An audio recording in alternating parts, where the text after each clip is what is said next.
څه بې شرم انسان دی چې څوک دا کار کوي.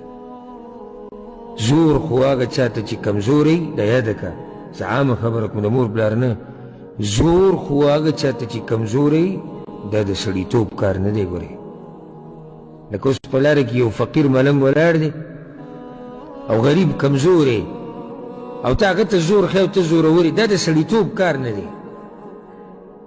یا یو سړی د بدن نه کمزوری دی او ته هغوی ته زور ښیې، ته دې زورور یې، دا د سړیتوب کار نه دی.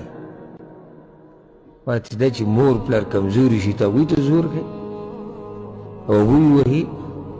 زه خو دې ته سوچ کوم چې دا لاسونه اوچتېږي څنګه، الله اکبر. بلکې زه خو په دې تعجب کوم چې د اواز څنګه اوچتېږي د مور په اواز باندې او د پلار په اواز باندې. او ابو هریره رضی الله عنه چې به کله د کور نه راوتو که نو مور ته به ووایي مورو زه لاړمه، الله دې په تا داسې رحم وکړي لکه څنګه چې تا زه رالوی کړی یم. دا دغه عادت و چې د کور نه به ووتو، هغې به ورته لاړ شه الله دې په تا داسې رحم وکړي لکه دا څنګه خیال چې ته زما ساتي. نو یو ورځ هغه ته محسوسه شوه چې زما د اواز د اوچت شوی دی. نو صدقه یې ورکړه د الله په لار کې او ځان یې ملامته کړو چې زما اواز د مور په اواز اوچت شوی دی. خلک داسې مینه محبت کوي د مور پلار سره. سلفو کې ډېر واقعي دي، خو دا موضوع به بیا د مور پلار طرف ته لاړه شي چې هغوی به بره په هغه کمره له پاسه نه ګرځېدو، په کومه کمره کې چې به د هغه مور پلار پراته وو، کور ته به کوټې ته به بره وخوتو که نه چت ته او څه کار به و، په هغه طرف به نه ورتلو د چت ته کمې حصې لاندې چې مور پلار دې وي، لاندې مور پلار دې څنګه به راګرځوو. داسې قدرمن خلک وو. او چې پلار به روان و یا مور مجال د بچي سو چې هغه به دې مخکې شي و په لاره کې، اگر که هغه کونټي رواني او کونټۍ سره رواني، همساو سره په لاس کې کونټي رواني، خو دغه پلار دا چې د میږي په مزل دی روان دی، دا بچی به پسې دقه شان رو روان و.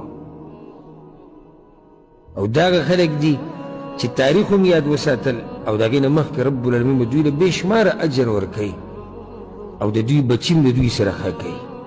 او حدیث کې دا راځي رسول صلی الله علیه وسلم وایي د خپل مور پلار سره ښه وکوئ ستاسو بچي به تاسو سره ښه کوي. نو زموږ مور پلار ډېر حقدار دي د دې چې موږ د هغوی سره د رحم او د کرم معامله وکړو. او د ټولو نه لوی رحم او کرم سره دا ته زه ووایم چې کله د مور پلار د قبرونو په منځ کې پراته وي، په دې انتظار باندې چې قیامت به راځي او زه به پاسم الله ته به ودرېږم، نو په دغه ځای کې دوی سخت صورت لري چې ته دوی ته دعا وکړي چې یا الله ته یې وبخ او د دوی په نوم باندې د خیر کار وکړي چې رب العالمین دوی له اجر ورکړي. د لاسونه الله ته اوچت کړي وجاړي، د سترګو نه دې اوښکې روانې شي چې یا الله زما هغه مور پلار چې کوم مړه دي یا الله د هغوی هغه قبرونه پراخه کړي. وجاړي الله ته چې یا الله زما مور پلار په یو اوږد سفر باندې وتي دي، یا الله ته هغه سفر ورته کم کړي او هغه ورته اسان کړي. وجاړي الله ته چې یا الله هغه مور پلار زما نه پناه شوي دي د خاورو د ډیري لاندې، یک یوازې ستا رحمت ته او تا ته پراته دي، یا الله ته پرې رحم او کرم وکړي.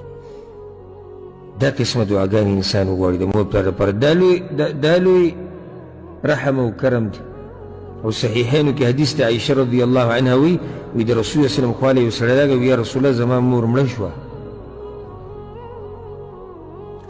خو وی موقع ورته میلاو نه شوه د وصیت چې څه وصیت یې کړی وی واظنها لو تکلمت تصدقت.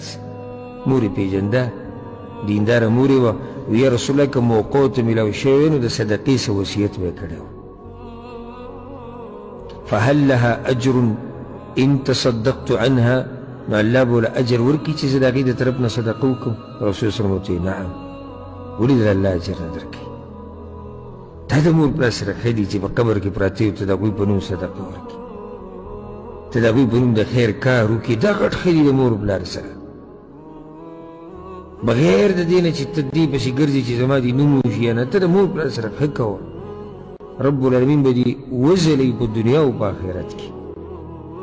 دومره عزتونه به راته میلاو شي د آخرت نه مخکې په دنیا کې چې ته به حیران شي د دې داسې چې تا د مور پلار سره ښه کړي دي لازم نه چې د مور پلار به ژوندي تا ته به دعا کوي نو په تا به رحمتونه راورېږي ولې الله نیني ته ته چې د مور پلار دپاره د شپې په توره تیاره کې الله ته جاړې او هغوی په قبرونو کې پراته وي الله نیني ته چې ته د مور پلار دپاره جاړې الله ته نو الله خو تعیني که نه په تا باندې به د رحمت بارانونه راووري رب العالمین داسې رحمت به درته میلاو شي په مخه د مور پلار دپاره دعاګانې غواړي او ځکه الله څه وایي وقل رب ارحمهما كما ربياني صغيرا او وایه داسې چې یا الله زما په دې مور پلار داسې رحم وکړه لکه څنګه چې زه وړوکی رالوی کړی ډېرې سختۍ تېرې کړي